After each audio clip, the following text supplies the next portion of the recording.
ఏకాగ్రత మానసిక కార్యకలాపాలను స్తంభింపజేసే ప్రక్రియగా గనక పరిగణిస్తే, అభ్యాసి తప్పనిసరిగా స్వప్రయత్నంతోటే తనలో స్పృహలేని స్థితిని సృష్టించుకోవలసి వస్తుంది.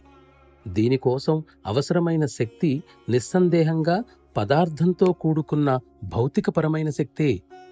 ఆ విధంగా చేసే ప్రయత్నం అంతా కేవలం భౌతికపరమైన ప్రయోజనం కోసమే అన్నట్లుగా మారుతుంది.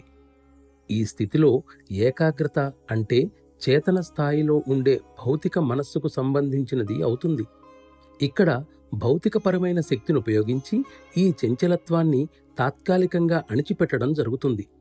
ఈ విధంగా తమలో ఆ స్థితిని ఏర్పరచుకున్నవారు ఆంతరంగికంగా ఎంతో స్థూలత్వాన్ని, కాఠిన్యాన్ని పెంపొందించుకొని తమపై జరిగే సున్నితమైన సూక్ష్మాతి సూక్ష్మ ప్రభావాలకు వారు స్పందించలేని విధంగా మొద్దుబారిపోతారు.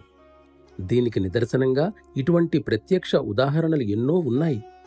ఆలోచనలను బలవంతంగా అణిచివేయడం వలన కలిగిన ఏకాగ్రత మనసుపై దాని భారాన్ని మోపుతుంది. దీనికోసం ఉపయోగించిన శక్తి కూడా భౌతికమైనదే అవడం వలన దీని భారం కూడా మనసుపై పడుతుంది. అందుచేత ఈ ఏకాగ్రత స్థితిని కోమా అనడం పొరపాటవుతుంది. ఎందుకంటే ఈ స్థితి సాధకుడిని భౌతికత్వానికి అతి సమీపంలో ఉంచుతుంది. కాబట్టి అటువంటి అర్థంలో చూస్తే ఈ ఏకాగ్ర స్థితిని బురద నేలతో పోల్చవచ్చు. ఎందుకంటే ఒకసారి బురద నేలలో కూరుకుపోతే అక్కడ నుండి తనంత తానుగా బయటపడడం చాలా కష్టం. అన్ని ప్రయత్నాలు విరమించి అడ్డంగా పడిపోతే తప్ప దానిలో కూరుకుపోకుండా తనను తాను కాపాడుకోలేడు. ఈ స్థితితో ముందుకు కొనసాగేవారు తమతో పాటు ఈ భౌతికత్వాన్ని కూడా చివరిదాకా తీసుకువెడుతూ ఉంటారు.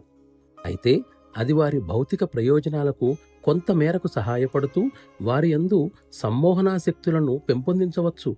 కానీ స్వచ్ఛమైన ఆధ్యాత్మిక సాధనకు ఎంతమాత్రం ఉపయోగపడదు.